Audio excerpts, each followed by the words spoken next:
Ngjarja e së martës në Tiranë, ku një pako me 300 gram C4 u gjet në parkingun e një qendre tregtare pranë makinës së biznesmenit Nuredin Suli, e cila do të komandojë me telefon, solli edhe një herë në vëmendje faktin që në tregun e Zi vazhdojnë të shiten pa asnjë lloj problemi karta SIM. Në tregun e Zi mund të blesh pa u regjistruar një kartë dhe ta përdorësh atë për çfarë do lloj qëllimi, edhe pse ekziston një urdhër për regjistrimin personal të çdo poseduesi të kartave.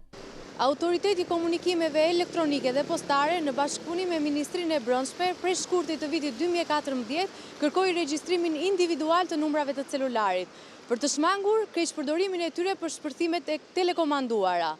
2 vjet pas këtij urdhri, ne do të tentojmë të blejmë një numër të paregjistruar në tregun e Zi. Zotëri si kalova?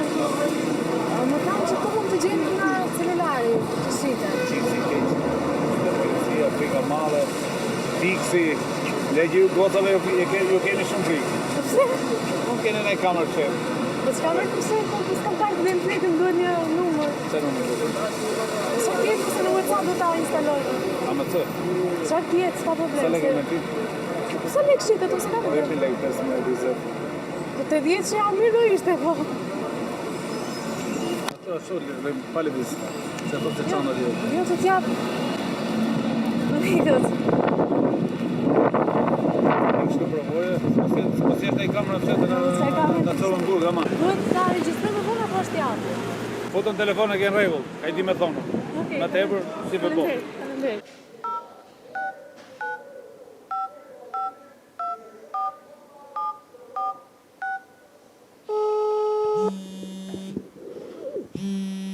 Karta e gjetur të martë në telefonin që ndodhej pranë lëndës shpërthyese ishte aktivizuar vetëm një ditë më parë dhe në të janë gjetur 2 thirrje të humbura.